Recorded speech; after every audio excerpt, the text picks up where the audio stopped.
So, funny thing is, I'm not sure I've ever watched a full rally race. I'm certainly sure I haven't seen one in person. So, maybe I've never even seen a real rally car in person. But that doesn't stop the fact that, frankly, RC rally cars are probably one of, if not my most favorite thing to build. I don't know why, but let's go ahead and check with myself on building the XM-01 Pro from Tamiya. Sorry, where are my manners? Hello and welcome to Quiet RC. As usual, I am Rob. Today we're going to actually build the XM-01 from Tamiya. So let's get to it. Oh, and let's find out how much is this really like the XV02? Shh.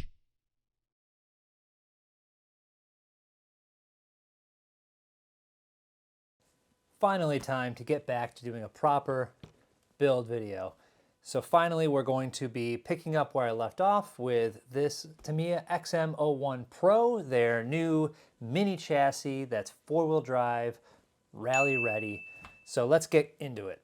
I was absolutely most interested to see how they were going to handle the varying wheelbases across mini platforms, mini chassis, mini bodies, whatever, because they can either be 210, which is the shortest, the 225, the mid, and then the 239 is their longest one.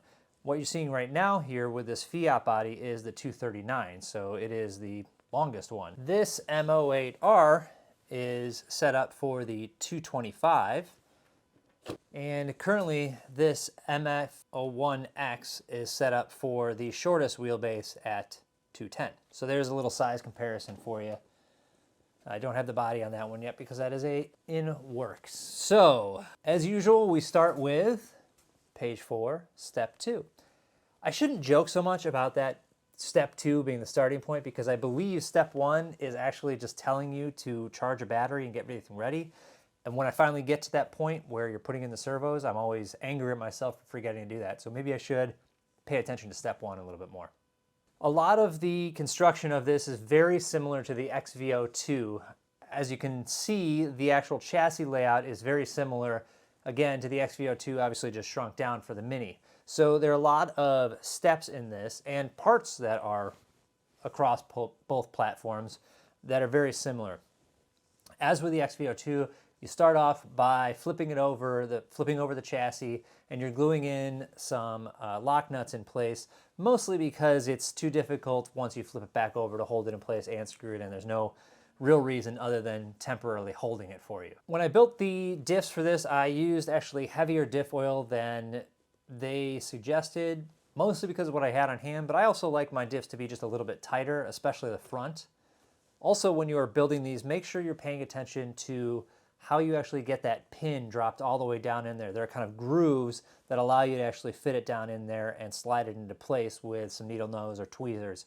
If you don't follow that groove, you are going to not be able to get that to fit actually down in there. It does a decent job explaining the different bevel gears that you're supposed to be using for the diffs. There's a better explanation at the end of the manual that explains exactly like overdrive and underdrive and matched and things of that nature. But it's important when you're building it, you'll notice that the large bevel gears will have their tooth number on it, and the smaller bevel gears will actually have the tooth number that it corresponds to, because I believe they're both 15 teeth, but how they're actually set up depends on which actual like larger gear you're using for that diff. So make sure you're paying attention to those when you're pairing them up. Something that was funny as I was putting this together is Tamiya actually put an insert into the manual as kind of a correction to the actual steps that they had laid out, and it was a very minor little thing that I don't think there's any way, even if you were really paying attention to the manual, that you would possibly get this wrong. But essentially it's an arrow that almost kind of seems like it points to the wrong hole to put the screw up through, but there's no way you could put it in the wrong hole. So just a little bit of a testament to how thorough Tamiya is with their instructions. And on that note, and on the bevel gear note too, I have a build coming up for my Team Associated Reflex 14B. Kind of a spoiler alert, I didn't enjoy the build. It has a lot to do with the manual and a lot to do with other stuff too. moving on. So this is where I finally learned how they're actually going to handle the wheelbase issue. So basically from the motor or kind of midship forward, all the wheelbases are built exactly the same. What they're doing is they're changing the wheelbase based on a couple of extensions or the specific parts that you select out of the parts tree that's there. And then the way they handle how the drive shaft is done is they have a super deep cup. And if you're doing the longer wheelbase, you're going to put kind of more inserts just to keep the actual dog bone of that drive shaft in place. I'm wondering if there might be some issues where it's a little weaker if you're using a longer wheelbase because that dog bone is kind of all the way at the end of kind of these four pieces that come together. Maybe you can get a longer drive shaft dog bone to go all the way back in there to be a little tighter, but I don't know, seems to work just fine for me. As you're assembling that, you'll notice that the bolts actually underneath go all the way through to attach that whole rear differential and drivetrain and everything like that. And the way these kind of sections are constructed, they're super rigid boxes, so it doesn't seem to make a difference that you're stretching out the wheelbase as far as the overall rigidity of the chassis. Putting in the motor is definitely a little bit tricky because you're actually going to kind of put it in and take it out. And the reason for that is you don't really have good access to the two motor screws that are in the motor mount. So what I did is I assembled the motor mount onto the motor and kind of loosely put the screws in there and put it in there, mounted it in there properly from underneath the chassis, set my gear mesh, and I was able to tighten the top one. You're able to get into the top one. However, because you're not able to get in the bottom one, I took the whole thing out, then tighten the bottom one. Now I had it set in place. I could put the whole motor assembly mount situation. A bit of a situation. You use that word too much. Back in there, and it would have the correct gear mesh. There are a couple steps at this point where you're going to actually need to drill out a hole into the parts of the suspension. The reason for that is through the molding process, it would be a difficult hole to actually get all the way through. And they almost kind of over-explain it in the manual, but really all you're doing is just popping it through to that second hinge pin hole that you go through on this particular step. It does call for a 2.5 millimeter drill bit. I happen to keep a set of millimeter drill bits because I'm here in the US. I don't really have those laying around. I find that the closest one without it being too big is 3/32 in freedom units. And at this point now, we're completing the front links and putting all of that together up front. The instructions, or they believe the box actually might tell you need a low profile servo. So I'm actually using the same servo that I have in my XV02, and I'll get into it a little bit later, but I'm basically using the same electronics all the way through. And it's the EcoPower, I believe it's like the WPT 115. I don't love it. It's kind of mid-range price, but performance-wise, it's very slow. I don't do a lot of stuff that requires a ton of torque. It seems that you're able to find, less expensive to mid-range servos fairly easily that have better torque than just a standard servo. But it's hard to find kind of mid-range servos that have good speed. I have, $100 plus servos that are very fast for some of my racing rigs, but otherwise, mid-range servos are more focused on torque. If you have any suggestions of servos that you know of that are kind of that mid-range, maybe $50 to $60, are faster, put it in the comments below. Speaking of asking you to do things, please remember to like and subscribe. And another thing that I have coming up here is I'm actually now selling some decals, or these are really more stickers, they're not really decals, but they're these holographic, my logo just on black. It's 4 inches by 1.5 inch. They're very substantial. I'm selling them for $5 plus I think 99-cent shipping through my store, which is linked below. It'd be hard to miss it in my store because it's the only thing I've got right now, but it will help me greatly to continue doing this channel because right now what YouTube covers covers half of the cost of my editing software, and that's it.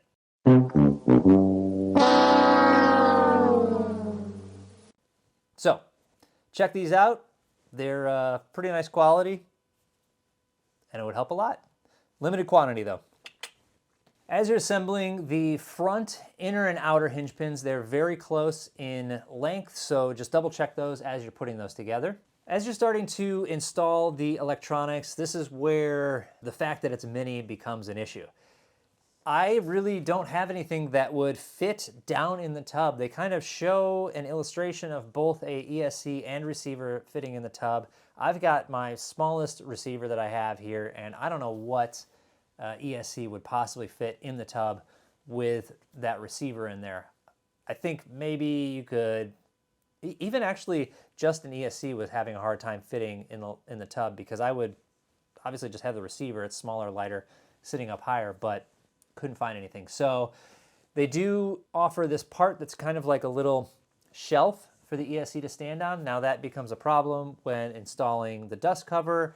I went a different direction. You'll see that coming up here, how I actually was able to fit the dust cover around the ESC as I have it.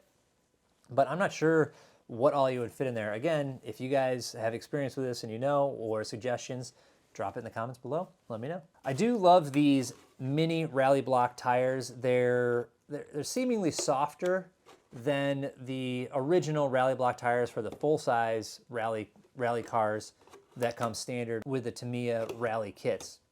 But these have been pretty good. I like them. You'll notice too that this car actually has sway bar mounts, both front and rear, and when you are building the car, you're actually putting in the full kind of setup to accommodate those sway bars.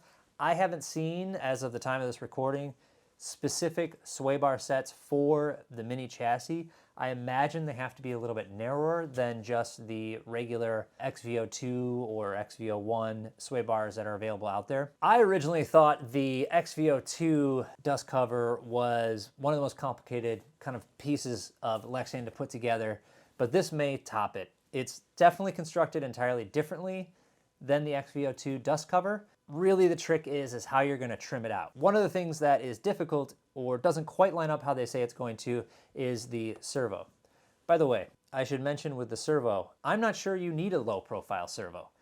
In the instructions, it actually shows how to mount just a regular size servo. You may have to cut a little bit bigger hole to have the whole top of that servo pop up, but yeah, even though the box says you need a low profile servo, they do have instructions in there on how to put a standard size servo. So if you get around to building this and you haven't picked up a low profile servo, try it with the standard, you may be able to get away with it. When you're cutting the dust cover for just the servo horn to pop through, I don't think where they have that center hole kind of dimple on the dust cover is accurate. So I just used a body reamer and basically just the whole reamer to get that hole as large as it needs to be. But I would just hold it over and find the correct center where that spindle is from the servo. Or I even just traced the actual servo horn. The cool design aspect of that dust cover though is that it doesn't actually need to be adjusted for any of the other wheelbases, because it just closes around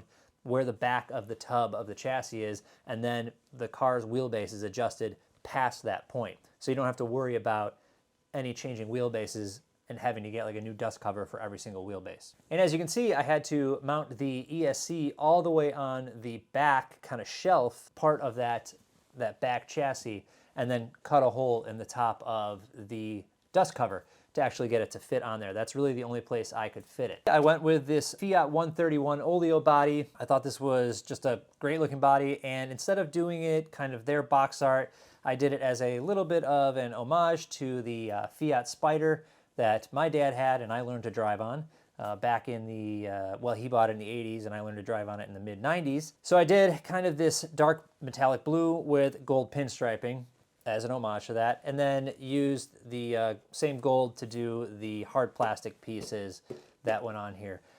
As usual, I'm using my Yeah Racing light kit to do the lighting both front and rear. I think I can show that to you now. Let me hop a little battery in here.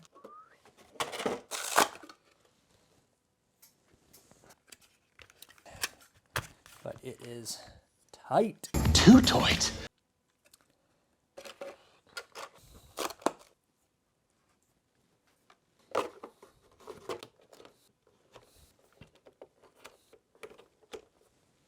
That took longer than I expected, but the rear lights And the front lights here. So that definitely sounds like it's going to take off. The decals that I used obviously came from the body set as purchased. I'm just going to kill it here so you don't get a little interference. And then I just kind of tailored it to the fact that I wasn't using all the rest of the kind of yellow-orange livery. The only real thing that I had to kind of trim out of that was this little piece right here was orange, but I still wanted these vents that were on it. Otherwise, everything was pretty easy just to kind of exclude the livery part of it. But I do love decals, and you can check my decal tutorial if you're ever kind of intimidated by the amount of decals that come on some of these Tamiya bodies, or other bodies for that matter. With the dust cover, you could also just kind of add pieces of foam to kind of fill in some of the areas where dust could kind of get in. However, I would say that when I actually took it out and started driving it around, it kept the dust out pretty well. And as I mentioned earlier in the video, this has pretty much the same electronics as my XV-02. I will kind of list them out here, maybe here. It's a Castle Creations motor, the Sidewinder ESC, and as I mentioned, the EcoPower low profile servo. And lastly, I'm using my FlySky radio here. I like to use this particular radio for some of my kind of nicer ones that I'm going to really kind of take out. I just took this ripping around our driveway and some of the rocky areas that we have off of that. I did kind of launch it off of a few kind of drops because that's fun, but it's really quick. I love the way it handles. It's super fun. I would love to actually do one of those kind of rally races that I see some people doing. The way that they've decided to kind of do these, I was always kind of thinking, how is this going to work? Where are you going to actually race this? But the way they're doing them, the kind of one car at a time on these really kind of longer but very tight courses, I think is super cool. I love the fact that you kind of have to chase after the car a little bit, get a little cardio in there while you're actually doing your hobby. Is kind of a good bonus. Overall, I would absolutely recommend this kit. Of course, it's a little bit pricier than, say, the MF-01X, which I actually also love, but definitely this outperforms that. It's much more fun. It is a much better build. You don't have to worry about replacing Phillips head screws with hex screws. This comes with hex screws. It comes with bearings. It's a great kit. A lot of blue bling on it. It has the Tamiya aluminum shocks that come standard with it. Also a bunch of other kind of aluminum bling parts that are good upgrades to have on this car. So I would absolutely recommend it. Great build.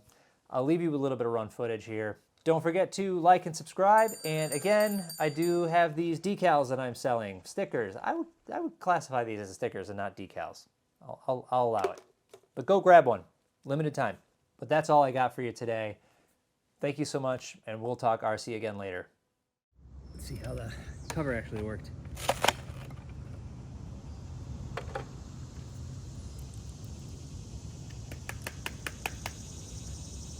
There's a fair amount, but it is significantly better inside there.